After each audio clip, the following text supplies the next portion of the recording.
Clean பண்ணிவிட்டு அதுக்கப்புறம் வீட்டுக்கு போயிட்டேன். போய் பார்த்தா கரண்ட் வராதாம் அப்படின்னு சொல்லிட்டாங்க.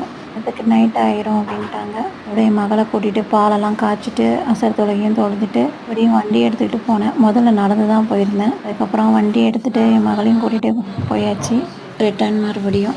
அதுக்கப்புறம் பக்கத்தில் சொல்லிட்டேன், கொஞ்சம் கால் பண்ணி சொல்லுங்கள் கரண்ட் வந்தான்ட்டு. எழுதுறது படிக்கிறது அப்புறம் ஓதுறதுன்னு இருந்தாங்க.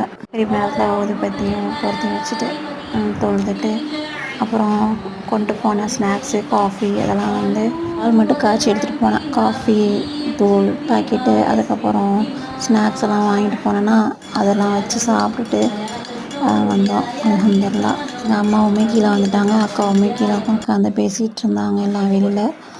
அப்போ எல்லாம் ஜாலியாக வாசப்படியில் உட்காந்து பேசிட்டு அப்படியே கரண்ட் வந்துருச்சுன்னு சொன்னோன்னே கிளம்பி வந்தாச்சு. அம்மா ஃபோட்டோலாம் காட்டினாங்க, என் மகள் பார்த்துட்டு இருந்தா. வீட்டுக்கு லேட்டாக தான் வந்தோம். அரிபடியாக தான் சமையல் வேலை ஸ்டார்ட் பண்ணி செஞ்சோம். நாளைக்கு பிறகு அம்மாவோட வாசலில் உட்காந்து பேசிகிட்டு இருந்தோம். வாசலில் உட்காந்து சின்ன வயசில் பேசினது அம்மாவோட. அப்புறம் இப்போ தான் 3 பேரும் சேர்ந்து உட்காந்துருக்கோம் அதான் நினைக்கிறேன். ஃபோட்டோஸ்லாம் காட்டினாங்க, பிறந்தநாளுக்கு எடுத்தது. அதை பார்த்துட்டு ஃபோட்டோஸ் எல்லாம் காட்டிட்டு அப்படியே வந்தாச்சு. அல்ஹம்துலில்லாஹ்.